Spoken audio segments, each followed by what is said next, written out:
सत्संगियों के बीच में सेवा वसूल नहीं करेगा। पुनः ध्यान दें, कोई भी रजिस्टर जो रजिस्टर पाए हुए हैं, आप सेवादार भाई, आप सत्संगियों के बीच में नहीं जाएंगे। जब तक सत्संग चलेगा किसी भी प्रकार की कोई भी सेवा आप नहीं मांगेंगे और न प्रेमियों के बीच में आप जाएंगे। जो भी प्रेमी भाई बहन आप सब अभी तक अपने अपने डेरे रावटियों से नहीं निकले हुए हैं, ऐसे भी प्रेमी भाई बहन आप सब तेजी से कदम बढ़ाते हुए मंदिर के पीछे बने मंच के सामने आकर अपना अपना स्थान ग्रहण कर लें। जय गुरुदेव। जितने भी प्रेमी भाई बहन आप सब अपने डेरे रावटियों से आ रहे हैं, ऐसे भी प्रेमी भाई बहन ध्यान दें, सत्संग मैदान के सामने के अपने डेरे रावटियों से नहीं निकले हुए हैं, ऐसे प्रेमी भाई बहन आप सब तेजी से कदम बढ़ाते हुए अपने डेरे रावटियों से निकलकर तेजी से कदम बढ़ाते हुए मंदिर के पीछे बने मंच के सामने आकर अपना अपना स्थान ग्रहण कर लें। अब हम माननीय राष्ट्रीय उपदेशक जी से हाथ जोड़ विनती प्रार्थना करते हैं, आप गुरु महाराज के वचनों को एवं पूज्य हुजूर महाराज जी के वचनों को हम प्रेमी भाई बहनों को सुनाने का कष्ट करें। माननीय राष्ट्रीय उपदेशक जी।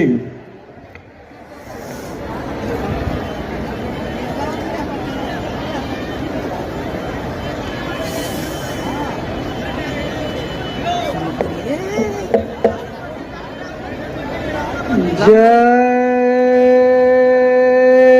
गुरुदेव। जय गुरुदेव। जय गुरुदेव। जय गुरुदेव। जय गुरुदेव। नाम किसका? प्रभु का। प्रभु का पावन नाम। जय गुरुदेव। प्रभु का जागृत नाम। जय गुरुदेव।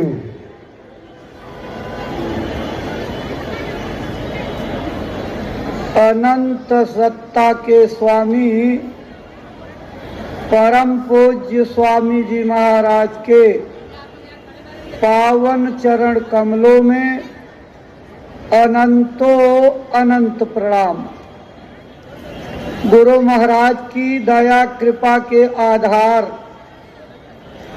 हमारी संस्था के प्रमुख पूज्य महाराज जी को कोटि सह नमन। आप सभी संस्था और ट्रस्ट के सम्मानित वरिष्ठ पदाधिकारी सदस्यगण, सादर नमन। परमार्थी प्रेमियों, माताओं बहनों, धर्म प्राण सज्जनों, सबको सादर जय गुरुदेव। जय गुरुदेव। सम्मानित भाई बहनों, आज 10 दिसंबर सन 2024 मंगलवार की प्रातःकालीन बेला है। जय गुरुदेव आश्रम मथुरा के जय गुरुदेव नाम योग साधना मंदिर के पीछे 5 दिवसीय 76वें पावन वार्षिक भंडारा महापर्व के भंडारे की तिथि पर जय गुरुदेव मेला मैदान में हम सब लोग उपस्थित हैं।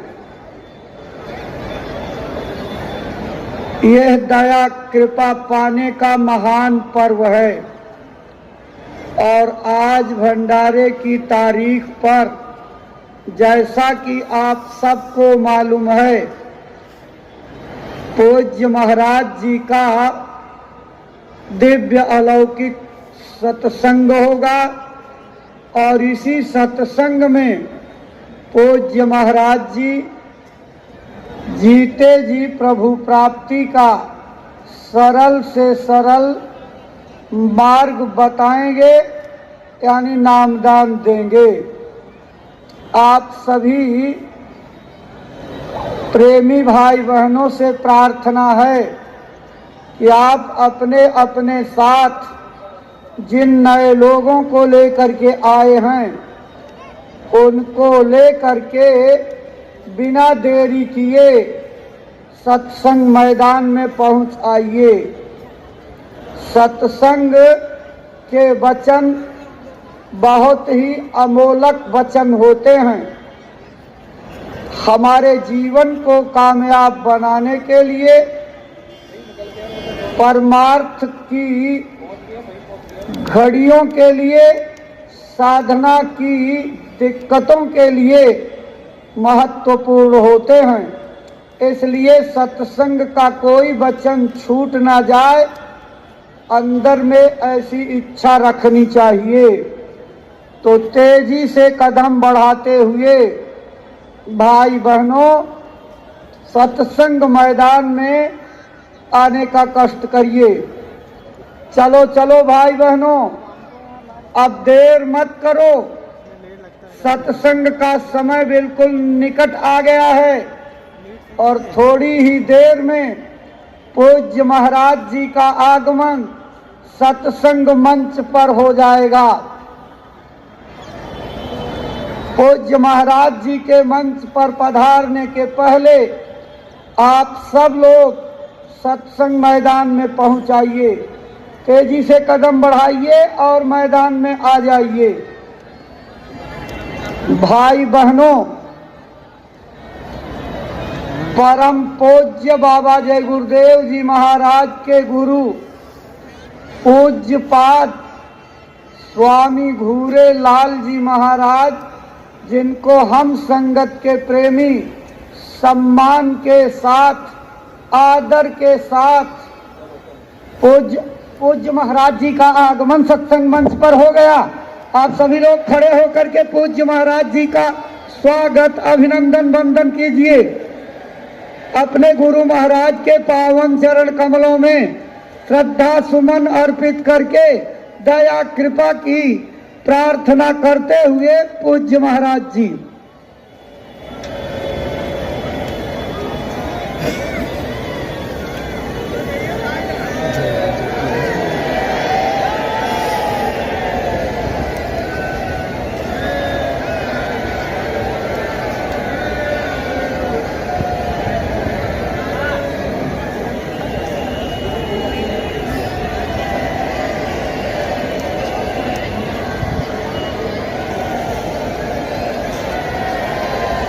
जय गुरुदेव, जय गुरुदेव, जय गुरुदेव, जय गुरुदेव। अब आप सब लोगों को अपने स्थान पर बैठने का संकेत हो गया है। आप अपने स्थान पर सभी लोग बैठ जाइए।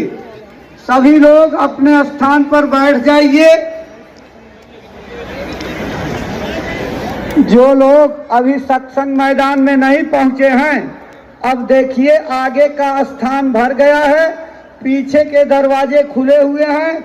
वहां से आप जो पीछे मैदान में जगह है वहां पर आकर के सम्मान के साथ बैठिए। देखो भाई बहनों, आज पूज्यपाद दादा गुरु जी महाराज की पुण्य स्मृति में मनाया जाने वाला 76वां पावन वार्षिक भंडारे महापर्व का ये मुख्य दिन है।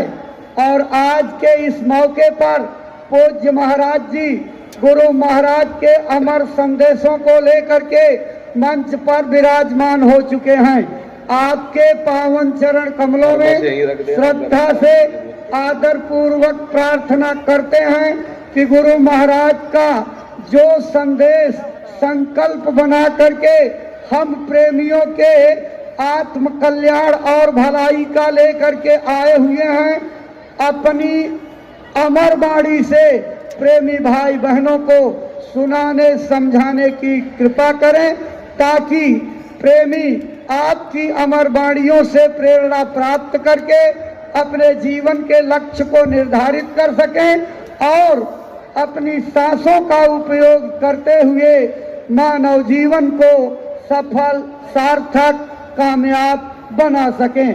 परम श्रद्धेय पूज्य महाराज जी। आप सभी लोग मालिक के पावन नाम का उच्चारण करेंगे। बोलो जय गुरुदेव।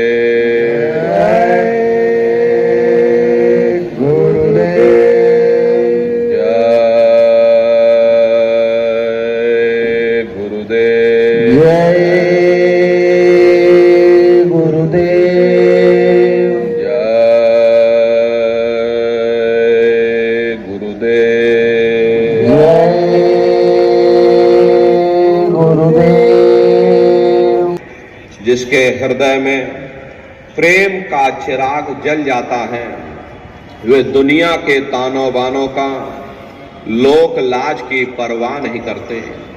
अरे प्रेम ऐसा होना चाहिए, माता को जस पुत्र प्यारा और कामी को कामिन जान, मछली को जस नीर धारा, चात्रिक को जस स्वात समान। ऐसा गुरु प्यारा जब होगा तब कुछ आगे राह चलान। अपने पुत्र से प्रेम होता है, मछली को नीर से होता, पतंगे को दीपक से होता। तुम दीपक में भई पतंगा, भस्म किया मन तुमरे संगा। तुम सूरज में किरनी आई, तुमसे निकसी तुम ही समाई। पतंगा ये नहीं देखता ये दीपक राजा के घर जल रहा या कंगाल के घर जल रहा। अरे उत्तम और चंडाल घर जहां दीपक उजियार, स्वामी मते पतंग के सभी ज्योत इकसार। ऐसे ही जिनको मालिक से मिलने की ख्वाहिश है, वे यह नहीं देखते हैं कि गुरु की जाति का है, गुरु किस धर्म के हैं। अरे जात न पूछो साधु की, पूछ लीजियो ज्ञान। मोल करो तलवार की और पड़ी रहन दो म्यान। इसीलिए महात्मा कहते हैं, भाई ऐसा प्रेम साधक को अपने गुरु के साथ होना चाहिए, जैसे माता को पुत्र से होता है, मछली को नीर से होता है, पतंगे को दीपक से होता है, चकोर को चंद्रमा से होता है। चकोर एक पंछी होता है। पूर्णमासी के अवसर पर जब पूरा चांद निकलता है तो अपना पूरा ध्यान उस चंद्रमा में लगा देता। ज्यों-ज्यों चंद्रमा ऊपर उठता, त्यों-त्यों चकोर की गर्दन ऊपर उठती चली जाती। और जब चंद्रमा पश्चिम की तरफ आता तो एक समय ऐसा आता कि चकोर की गर्दन उसके पूंछ के साथ लग जाती, लेकिन वह चंद्रमा का ध्यान नहीं टूटता। तो भाई ऐसा प्रेम साधक को अपने गुरु के साथ होना चाहिए। जब लग ऐसी प्रीत ना होवे, तब लग साधन यही बखान।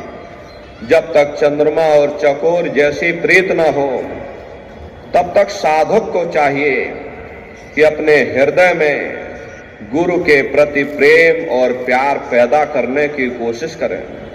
अब गुरु के प्रति प्रेम और प्यार पैदा होना ये कोई मामूली बात नहीं है, क्योंकि जन्म जन्मांतरों से हमारे आपके ऊपर पाप कर्मों के बोझे लदे हुए हैं जो हमें महात्माओं की तरफ जाने नहीं देते।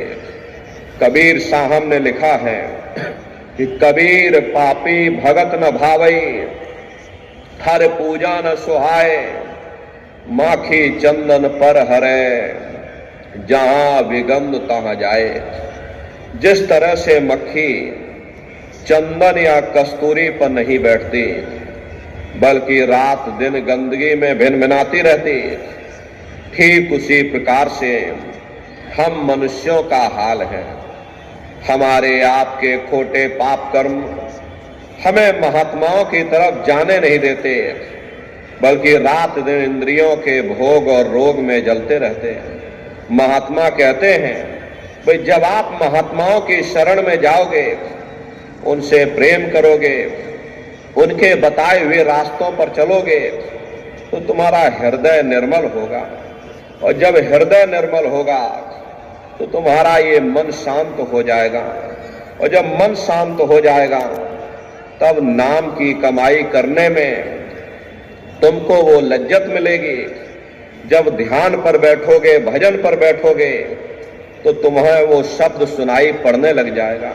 शब्द शब्द पौड़ी पर चढ़कर पहुंचो सचखंड सतनाम, संत मत कोई मजहब नहीं है, यहां न कोई हिंदुओं के लिए लिहाज है, ना ही कोई मुसलमानों के लिए लिहाज है।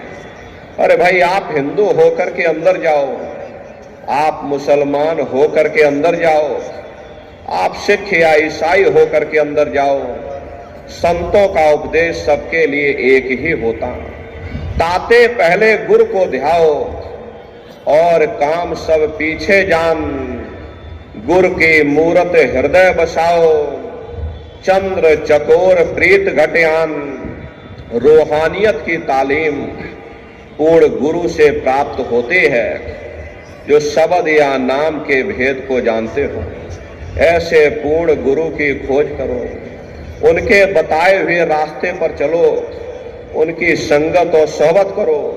और गुरु सोई जो शब्द सने ही, शब्द बिना दूसर नहीं से ही, शब्द कमावे सो गुरु पूरा, उन चरणन की हो जा धुरा, और पहचान करो मत कोई, लक्ष्य अलक्ष्य न देखो सोई, शब्द भेद लेकर तुम उनसे, और शब्द कमाओ तुम तन मन से।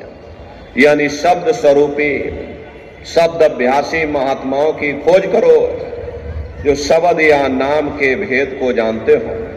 ऐसे महात्माओं की खोज करो, ऐसे महात्माओं की संगत और सोहबत करो, क्योंकि हमारा ये जो मन है ये संगत और सोहबत का बहुत जल्द असर लेता है। यदि हम शराबियों के पास बैठेंगे तो शराब पीने की आदत पड़ जाएगी। यदि हम जुआरियों के पास बैठेंगे तो हमें जुआ खेलने की आदत पड़ जाएगी।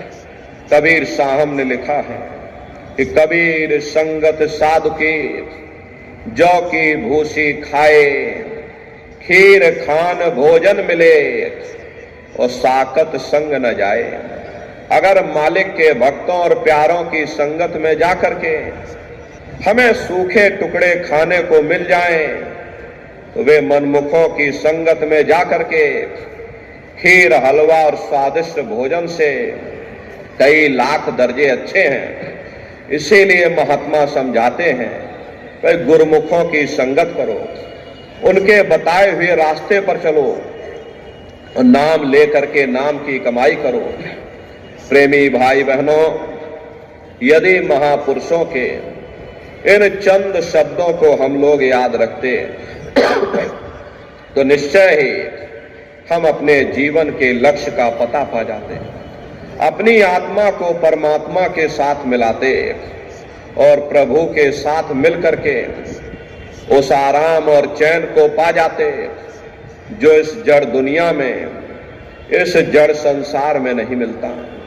हम आप इस जड़ संसार में सुख और प्रेम की खोज में रात दिन भटकते रहते हैं, परंतु वह सच्चा सुख और सच्चा प्रेम हमारे आपके अंदर है, ना कि बाहर। ये सूरज, चांद, सितारे, ये जमीन, ये आसमान, ये देवी और ये देवता, जिनको हम आप अपनी इन जड़ आंखों से देख रहे हैं, यदि अंतर की दृष्टि खोल करके देखें तो ऐसे अनगिनत सूरज, चांद, सितारों के पास पहुंच जावे जहां प्रकाश ही प्रकाश, नूर ही नूर झलकता है। परंतु हम सुख के देश को, सुख के स्थान को और अपने मालिक को ही भूल बैठे हैं। जा घट प्रेम न संचय, सो घट जान मसान, जैसे खाल लोहार की और श्वास लेत बिन प्राण। ये कुदरती कारखाना देख करके कैसे जमीनी आसमानी पसारा चल रहा, कौन इसका करतार है, कहां वह छिपा हुआ, कैसे उससे मिला जाए। जिस घट में ऐसे प्रीतम के, ऐसे पुरुष के दर्शन और दीदार की विरह और तड़प नहीं है, वह घट गोया मसान के समान है। सुरते इंसान शीरते हैवान है। हर इंसान का फर्ज, हर इंसान का कर्तव्य, हर एक इंसान को यह सोचना होगा कि मृत्यु पर्यंत हम कहां जाएंगे, हमारे बाल बच्चे कहां जाएंगे, हमारे रिश्ते नातेदार कहां जाएंगे, हमारे कुटुंब परिवार वाले कहां जाएंगे और इनकी उस समय पर क्या हालत होगी। पड़े सब मोह की फांसी, लोभ ने मार धर खाई।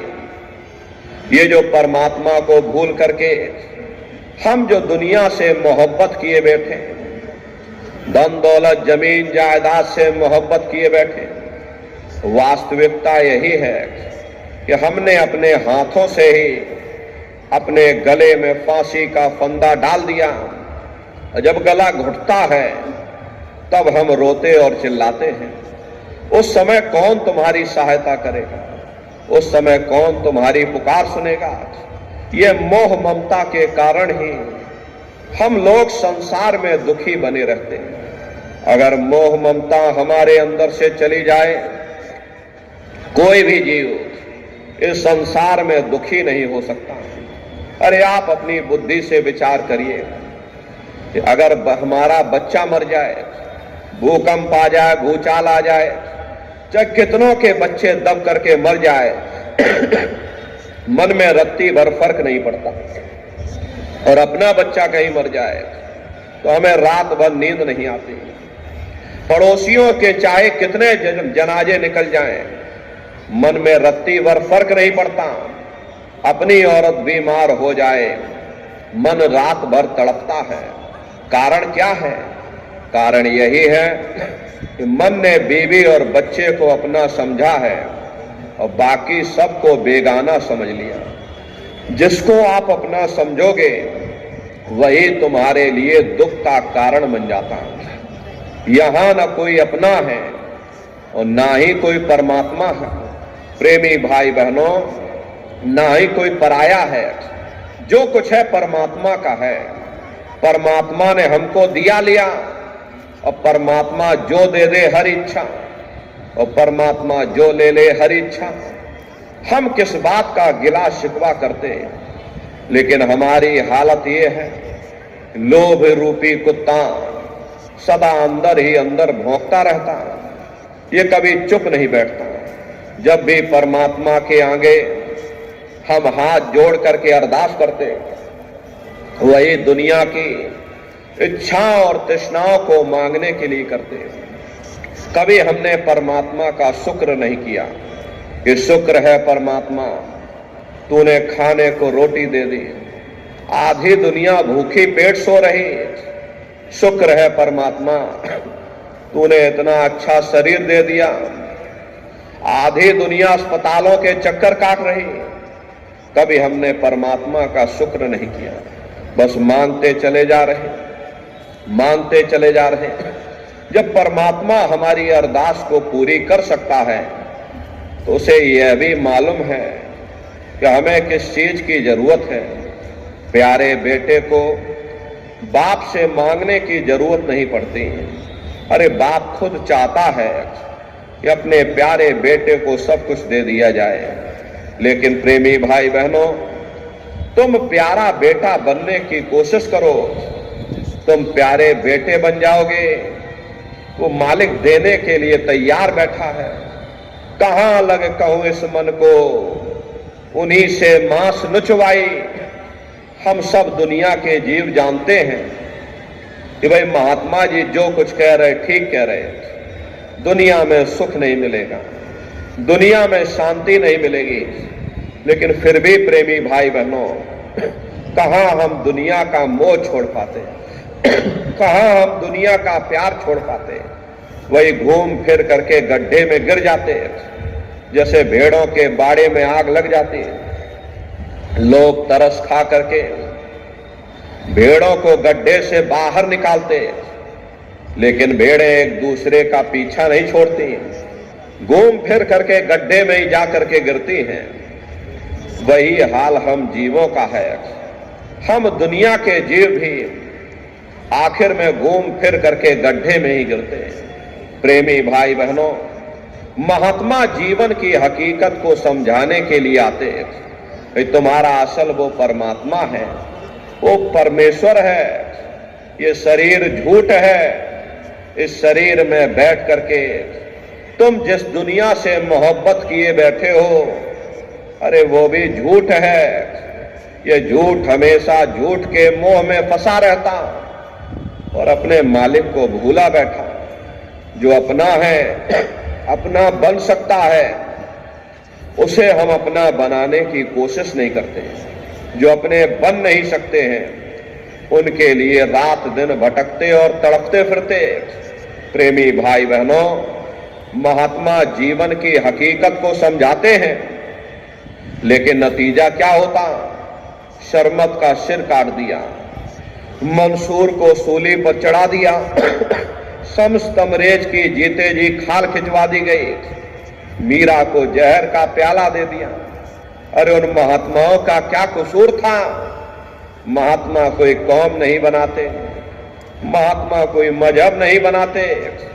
ये जितने हमारे मजहब हैं, चाहे हिंदू धर्म हो चाहे मुसलमान धर्म हो, जितने हमारे मजहब हैं, इनके जितने रीत रिवाज हैं, जितना रहन सहन का तरीका है, जितनी शरीयतें हैं, हमें जरूर अलग अलग नजर आती हैं, लेकिन उसके अंदर जो रूहानियत छिपी हुई है, वो रूहानियत असलियत है। वो हर मजहब की तह के अंदर एक ही चीज होती है। संत महात्मा फकीर केवल उस रूहानियत को समझाने की कोशिश करते। अरे आप तमाम जिंदगी उस रूहानियत का प्रचार करते। रूहानियत और शरीयत का आपस में वैसा ही रिश्ता होता है जैसा जेवरों का जेवरों के डिब्बों के साथ होता है। कीमत जेवरों की होती है, डिब्बे की नहीं। तलवार को काम आनी होती है, म्यान को नहीं। ठीक उसी प्रकार से हमें जो कुछ भी प्राप्त होगा, उस रूहानियत से प्राप्त होगा। जब हम रूहानियत से दूर हो जाते हैं, तब आहिस्ता आहिस्ता हम शरीयत के कैदी बन जाते, शरीयत के गुलाम बन जाते। वह शरीयत धर्म के ठेकेदारों के हाथों में चली जाती। वे हमें बाहर मुखी कर देते, कर्म कांडों में उलझा देते। न किसी को रूहानियत की समझ होती है, ना ही कोई समझाने की कोशिश करता। ये लोग हमें इतना बाहर मुखी कर देते हैं, इतना कर्म कांडों में उलझा देते हैं, ताकि उनका भी रोजगार चलता रहे। जिस चीज को हासिल करके हमें सुख प्राप्त करना है, उस ओर हमारा ध्यान ही नहीं जाता। सुख तो परमात्मा की भक्ति में, परमात्मा के प्यार में मिलेगा। इसीलिए महात्मा कहते हैं कि सुरत सुन बात रीत, तेरा धनी बसे आकाश। यह जीवात्माओं, तुम्हारा पति वो परमात्मा है, वो परमेश्वर है जिसने अंड खंड ब्रह्मांड की रचना की। अरे जितना अरसा, जितना समय तुम्हारा ध्यान उस मालिक की भक्ति में लगा रहेगा, हम दुनिया में 2-4 दिन जरूर सुख हासिल कर सकते हैं। अगर तुम सुख पाना चाहते हो, अगर तुम शांति पाना चाहते हो, तो उस परमात्मा की भक्ति करो। प्रेमी भाई बहनों, इस नासवान जगत में न कभी किसी को सुख मिला और ना ही कभी भविष्य में मिल सकता। हम लोग सुख के पीछे दौड़ते रहते हैं कि कहीं किसी जगह हमको सुख मिल जाए, कहीं किसी जगह हमको शांति मिल जाए। लेकिन प्रेमी भाई बहनों, इस संसार में जो हम लोग सुख के पीछे दौड़ते हैं, ये सुख क्षणिक है और क्षणिक चीजों का सुख और आराम केवल क्षणिक ही हो सकता है। जितना इसके आने में हमें खुशी महसूस होती है, उतना इसके जाने में भी हमें दुख भी महसूस होता है। अरे आप अपनी बुद्धि से विचार करिएगा, जब किसी की शादी होती है, मन में बड़ी भारी खुशी होती है, ये मन हमारा फूला नहीं समाता।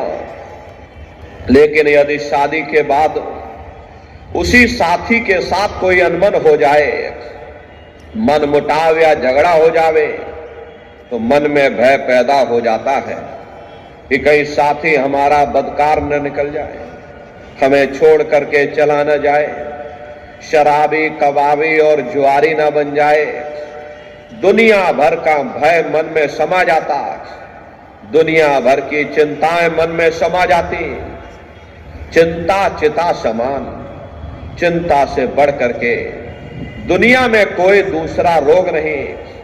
सो इस चिंता के कारण फिर हम लोग दुखी हो जाते हैं। फिर हम बेटे बेटियों में सुख ढूंढते हैं। जब बाल बच्चे पैदा होते हैं, मन में बड़ी भारी खुशी होती है, मन फूला नहीं समाता। अड़ोस पड़ोस वालों को बुला करके ढोलक मजीरा बजा बजा करके नाचते हैं, लड्डू पूड़ी पकवान बना बना करके खिलाते हैं।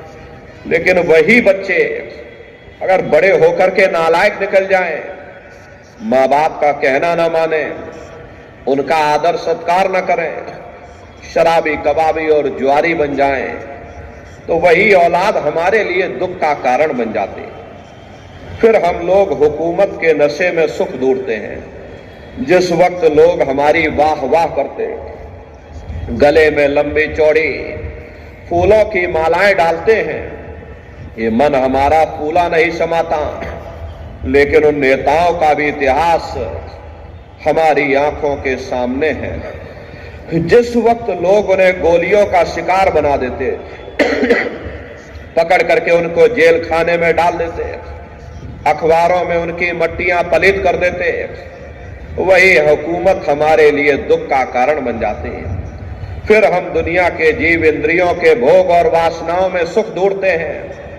लेकिन जिस वक्त बीमारियों का हिसाब हमें अपने शरीर पर देना पड़ता है, तब हमें होश आता है ये सुख का कारण है या दुख का कारण है। इसीलिए महात्मा कहते हैं कि भाई आप इस नासवान जगत में नासवान क्षणिक पदार्थों से कभी सुख हासिल नहीं कर सकते, कभी शांति प्राप्त नहीं कर सकते। प्रेमी भाई बहनों, कभी कभी मन में ख्याल आता है कि शायद जिन दिनों महात्मा आए थे तब दुनिया की हालत इतनी अच्छी ना रही होगी, इसीलिए महात्मा दुखी दुखी चिल्लाते रहते। अब हमने 100 सालों के अंदर इतनी तरक्की कर ली। पहले हम झोपड़ियों में रहते थे या एक आध कोठरियों में पूरा परिवार रहा करता था। खेती बाड़ी भी लोग हाथों से बैलों से किया करते थे।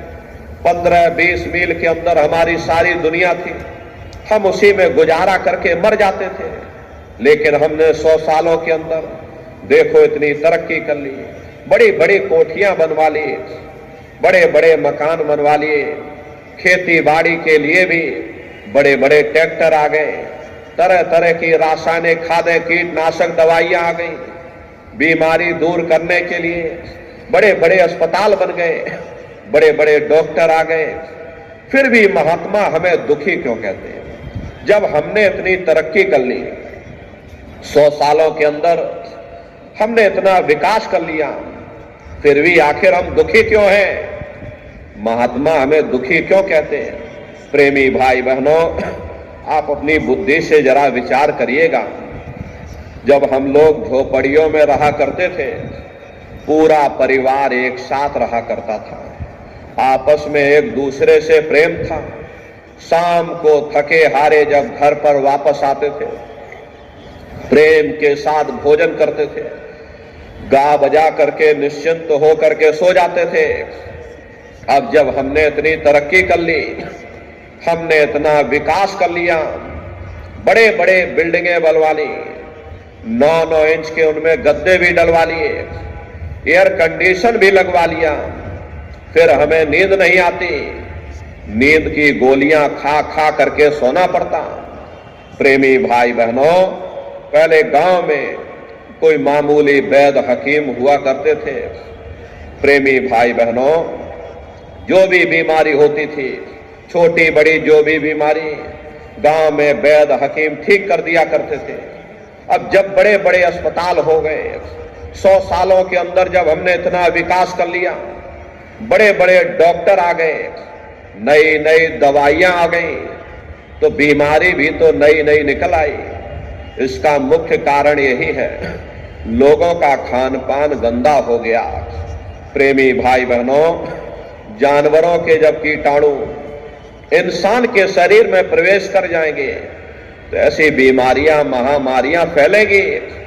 आज के समय में किसान अपने खेतों में तरह तरह की रासायनिक खादें, कीटनाशक दवाइयों का इस्तेमाल करने लगा, जिसका प्रभाव हमारे शरीर पर पड़ता है।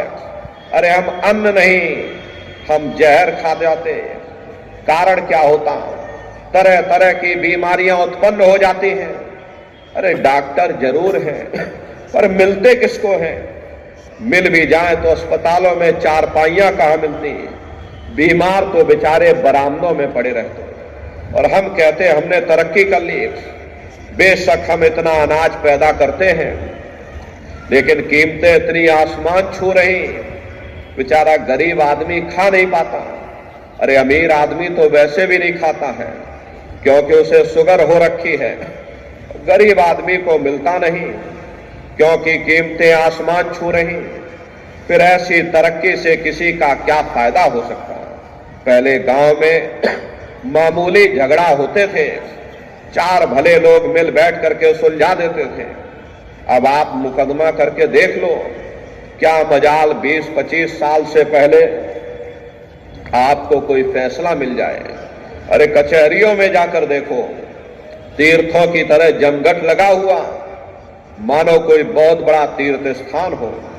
किसी से आप पूछ करके देखिएगा, किसी को फुर्सत नहीं है, डॉक्टर को फुर्सत नहीं, कारखानेदार को फुर्सत नहीं, वकील को फुर्सत नहीं, जज को फुर्सत नहीं, उद्योगपतियों को फुर्सत नहीं। सबके चेहरे पर चिंता और तनाव की लकीरें हैं। फिर ऐसी तरक्की से किसी का क्या फायदा हो सकता है? प्रेमी भाई बहनों, ये तरक्की का कसूर नहीं है, ये हमारा अपना कसूर है।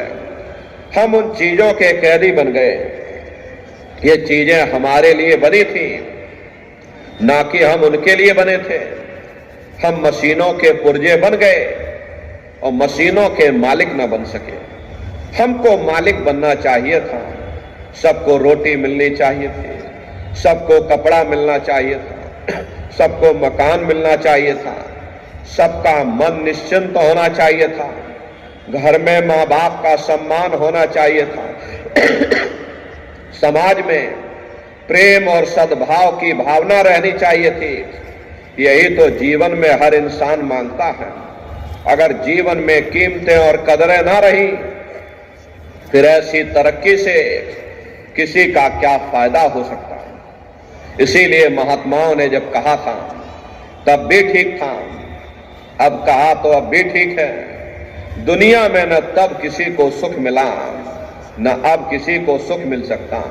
इसीलिए गुरु नानक साहब ने लिखा है, नानक दुखिया सब संसार, दुनिया का हर एक जीव अपनी अपनी जगह है, दुख और मुसीबतों से भरा हुआ है।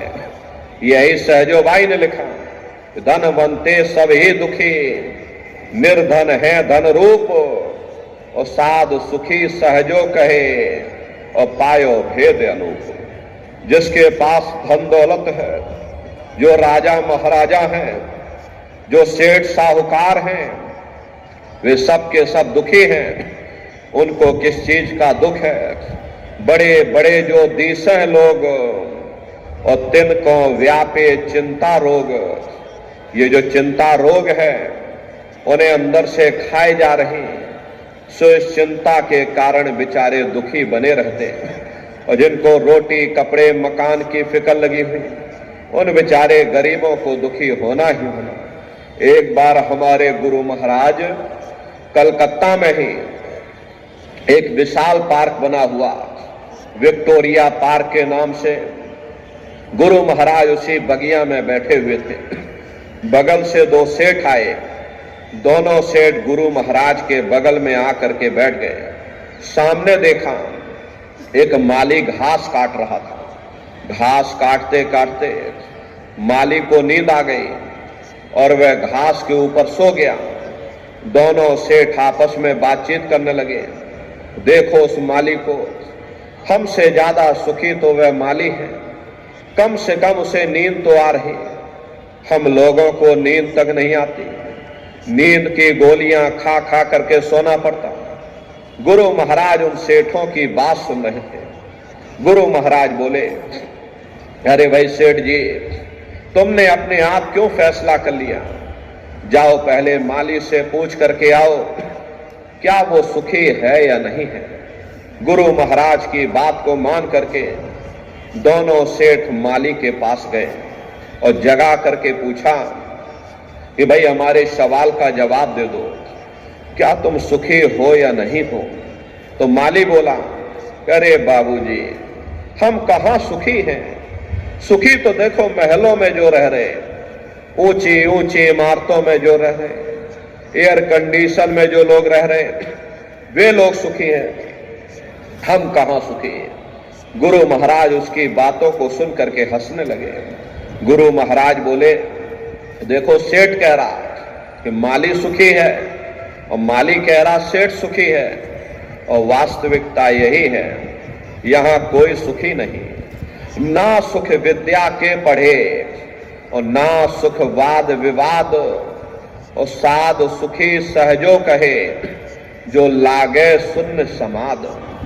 न आलिम फाजिम सुखी हैं, न गुड़ी ज्ञानी सुखी हैं, न बड़े बड़े विद्वान सुखी हैं।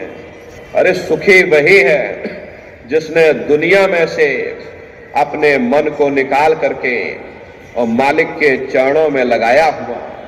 इसीलिए महात्मा कहते हैं, तजो मन यह सुख दुख का धाम। संतों महात्माओं ने इस दुनिया को दुख और सुख की नगरी कह करके बयान किया, क्योंकि कोई इंसान आपको ऐसा नहीं मिलेगा जिसको हमेशा सुख ही सुख प्राप्त हुए हो, या कोई इंसान आपको ऐसा नहीं मिलेगा जिसको हमेशा दुख ही दुख प्राप्त हुए हो। अरे 10 दिन सुख में गुजर जाते हैं, थोड़ा बहुत दुख, और यदि 10 दिन दुख में गुजर जाते तो थोड़ी बहुत सुख की सांस भी आ जाती। ये सुख दुख की समस्याएं हमारे पिछले जन्मों के पुण्य और पाप के कारण है। जब पाप और पुण्य इकट्ठे होते हैं तब हमें इंसान का जामा मिलता है। यदि पुण्यों के कारण हम लोग सुखी हो जाते हैं तो उन पापों के कारण हमको दुख का सामना भी करना पड़ता है। प्रेमी भाई बहनों, संत महात्मा इस नगरी को सुख की नगरी बनाने के लिए नहीं आते। अगर संतों महात्माओं का दुनिया में आने का यही एक लक्ष्य होता कि दुनिया सुख की नगरी बन जाए, तो अब तक जरूर बन जानी चाहिए थी। इतिहास गवाह है, हर कौम, हर मजहब में, हर मुल्क, हर वक्त में किस किस चोटी के महात्मा आए, लेकिन उनके आने के बावजूद ये दुनिया आज तक सुख की नगरी न बन सकी। तो हम आप क्या सोच करके बैठे इस दुनिया को सुख की नगरी बना सकेंगे? प्रेमी भाई बहनों, इस दुनिया के कांटे बांटे हम चाहे कितने भी क्यों ना इकट्ठे कर लें, कभी कामयाब नहीं हो सकते। अगर हिम्मत करके हम अपने पांवों में ही जूतियां पहन लें तो दुनिया के कांटे हम पर असर नहीं कर सकते। ये सुख दुख की समस्याएं हमारे पिछले जन्मों के पुण्य और पाप के कारण हैं। जब पाप और पुण्य इकट्ठे होते हैं तो हमें इंसान का जामा मिलता है। यदि पुण्यों के कारण हम सुखी हो जाते हैं तो उन पापों के कारण हमको दुख का सामना भी करना पड़ता। प्रेमी भाई बहनों, संत महात्मा इस नगरी को सुख की नगरी बनाने के लिए नहीं आते। अगर संतों महात्माओं का दुनिया में आने का यही एक लक्ष्य होता कि दुनिया सुख की नगरी बन जाए, अब तक जरूर बन जानी चाहिए थी। ये दुनिया के कांटे बांटे हम चाहे कितने इकट्ठे कर लें, कभी कामयाब नहीं हो सकते। लेकिन अगर हिम्मत करके हम अपने पांवों में जूतियां पहन लें, दुनिया के कांटे हम पर असर नहीं कर सकते। इसीलिए महात्मा कहते हैं, भाई लगो तुम अब चढ़कर सतनाम। अगर तुम सुख पाना चाहते हो, अगर तुम शांति पाना चाहते हो, तो सतनाम की खोज करो, उस परमात्मा की भक्ति करो। क्योंकि जितना समय तुम्हारा ये ध्यान उस मालिक की भक्ति में लगा रहेगा, हम दुनिया में 2-4 दिन जरूर सुख हासिल कर सकते हैं। और अगर तुम्हारा ध्यान मालिक की भक्ति की तरफ से हट जाएगा, दुनिया तुम्हारे लिए दुख का रूप बन करके खड़ी हो जाएगी। आप अपनी बुद्धि से जरा विचार करिएगा। एक छोटा सा बच्चा अपने पिता की उंगली पकड़ करके मेला या नुमाइश में घूमने जाता है। उसे मेले की हर साजो सामान बड़ी खूबसूरत नजर आती है। किसी जगह खेल खिलौनों की दुकानें लगी हुई हैं, कई गुड्डे गुड़ियों की दुकानें लगी, कई मिठाई और पकवान की दुकानें लगी। वह बच्चा सोचता है कि शायद ये खुशी हमको मेले के साजो सामान से प्राप्त हो रही। और अगर भूल करके भी वो बच्चा अपने पिता की उंगली छोड़ देता, वह साजो सामान उसी जगह रहता, लेकिन बच्चा रोने चिल्लाने चीखने लगता। तब उसे खुद ब खुद महसूस होता है ये खुशी हमें तभी तक प्राप्त हो सकती जब तक हमने अपने पिता की उंगली पकड़ रखी थी। अरे हमारा पिता कौन है? वो परमात्मा है, वो परमेश्वर है जिसने अंड खंड ब्रह्मांड की रचना की। जितना अरसा, जितना समय तुम्हारा ध्यान उस मालिक की भक्ति में लगा रहेगा, हम दुनिया में 2-4 दिन जरूर सुख हासिल कर सकते। और अगर हमारा ध्यान उस मालिक की भक्ति की तरफ से हट जाएगा, तो सारी दुनिया हमारे लिए दुख का रूप बन करके खड़ी हो जाएगी। इसलिए प्रेमी भाई बहनों, चारों तरफ से अपने ख्याल ध्यान को समेट करके एक मन एक चित्त हो करके सुरत शब्द नाम की कमाई करो, उस परमात्मा की भक्ति करो। ये मनुष्य शरीर हम लोगों को इसीलिए मिला है और कोई दूसरा उद्देश्य नहीं। मनुष्य शरीर पाने का एकमात्र यही उद्देश्य है, भाई अब की बार तुमको ये मौका मिल गया।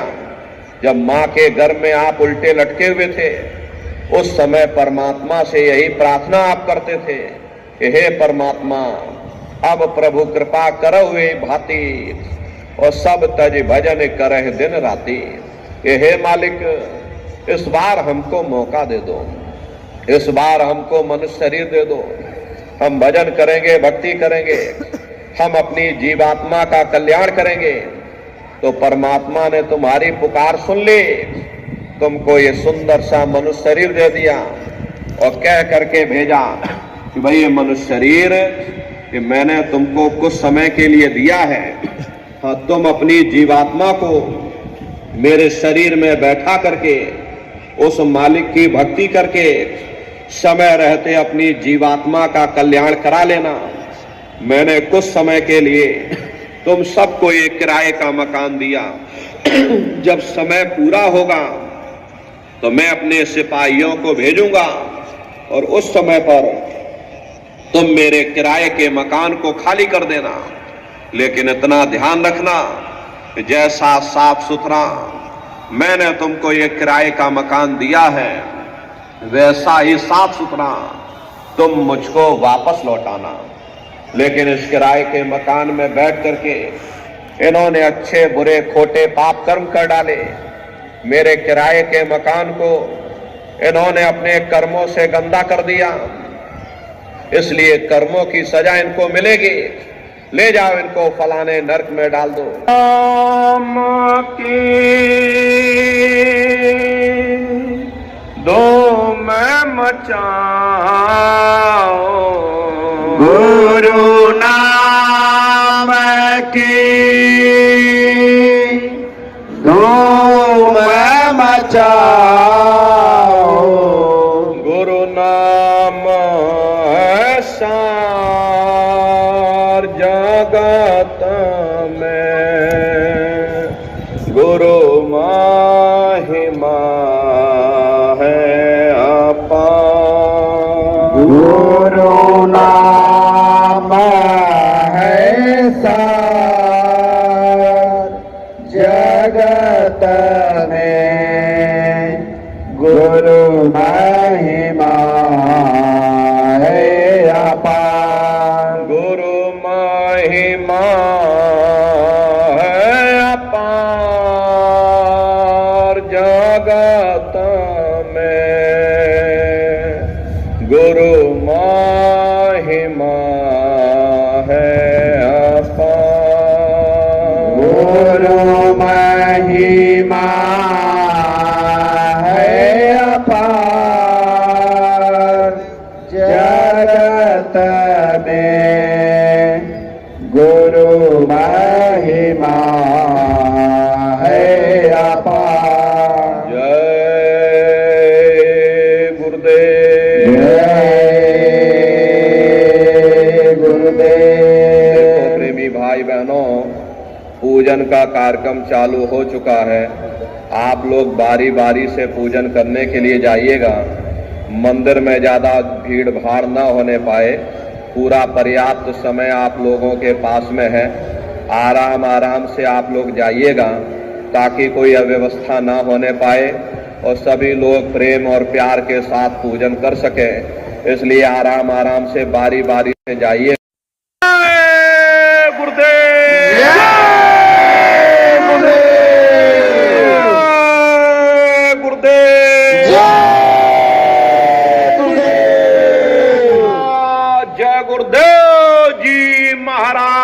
का कहना है शाकाहारी रहना है, खाने से होगी भलाई, सब्जी दूध मलाई, खाने से हुए खराब, अंडा मछली मांस शराब, हाथ जोड़कर विनय हमारे हो जाए सब शाकाहारी।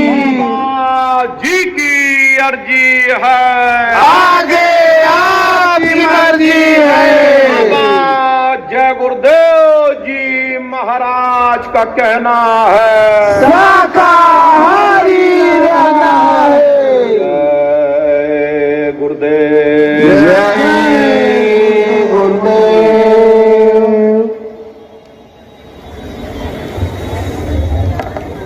सम्मानित भाई बहनों, आज पूज्यपाद दादा गुरुजी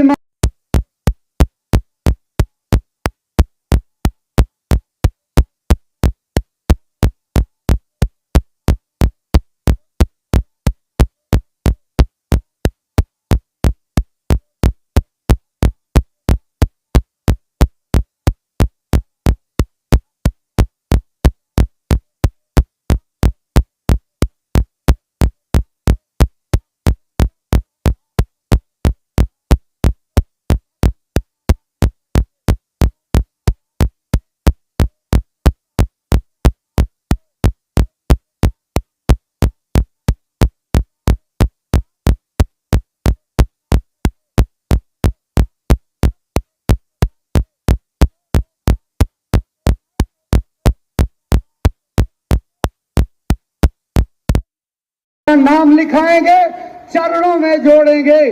गुरु महाराज की दया कृपा से आपके हाथों में ये जो जय गुरुदेव नाम का शांति का ध्वज गुरु महाराज ने पकड़ा दिया है, यहाँ से संकल्प लेकर के जाइए कि गुरु महाराज के इस झंडे को सदा बुलंद करने में अपने जीवन की सांसों को लगाते रहेंगे।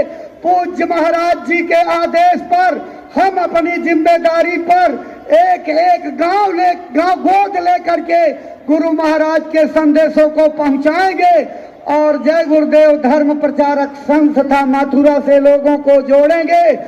आध्यात्मिक और वैचारिक क्रांति की जो स्थापना परम पूज्य स्वामी जी महाराज ने की है, हम उस मिशन को महाराज जी की अगुवाई में उनके सानिध्य में निरंतर आगे बढ़ाते रहेंगे।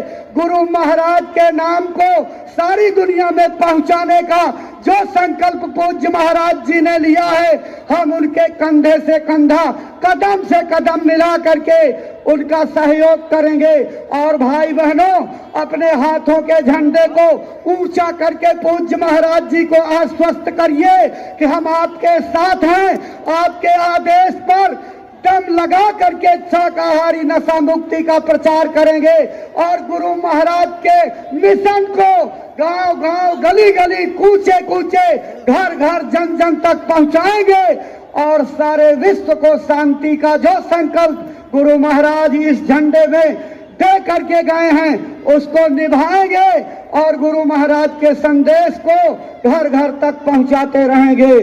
सब लोग झंडे को ऊंचा करके पूज्य महाराज जी को अपना संकल्प याद कराइए। जय गुरुदेव, जय गुरुदेव, जय गुरुदेव, जय गुरुदेव, जय गुरुदेव, जय गुरुदेव, जय गुरुदेव।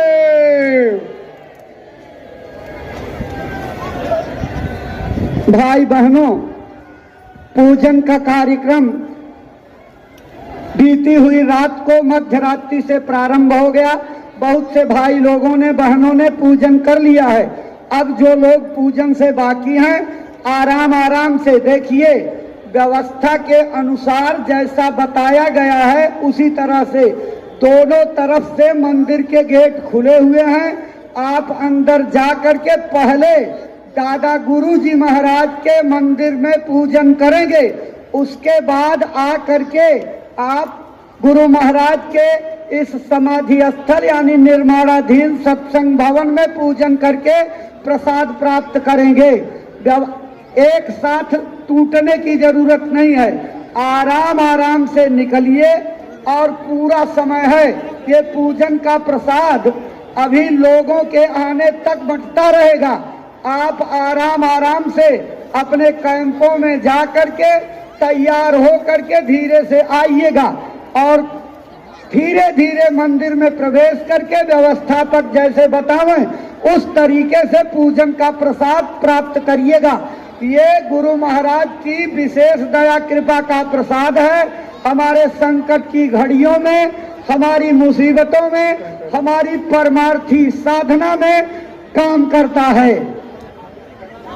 जो लोग सीधे आगे आ रहे हैं, बीच के गेट खुले हुए हैं, आप वहां से आगे निकलिए। देखो भाई बहनों, आज संगतों की राष्ट्रीय गोष्ठी यानी सामान्य सभा की बैठक दिन में 2 बजे से कुटी कंपाउंड के पार्क में होगी, जहां पहले संपन्न हुई थी। इसलिए संस्था के सभी सम्मानित पदाधिकारी, सदस्यगण, प्रांतों के अध्यक्ष, जिलों के अध्यक्ष, तहसील, ब्लॉक, न्याय पंचायतों के अध्यक्ष, विभिन्न स्तरों के कार्यकर्ता, सेवादार इस बैठक में आवश्यक रूप से भाग लेंगे। जो काफिला 14 दिसंबर से लेकर के 9 मार्च 2025 तक 86 दिनों का हरदोई और सीतापुर में निकलने जा रहा है, उसको संपन्न कराने के लिए आपको पूरी रूपरेखा और पूज्य महाराज जी के समसामयिक संदेशों की पूरी जानकारी मिलेगी। इसलिए आप इस बैठक में आवश्यक रूप से भाग लेंगे। करबद्ध प्रार्थना है कि समय से पहुंच जाइएगा। बाकी सूचनाएं आपको सुनाई जा रही हैं। जय गुरुदेव। जय गुरुदेव।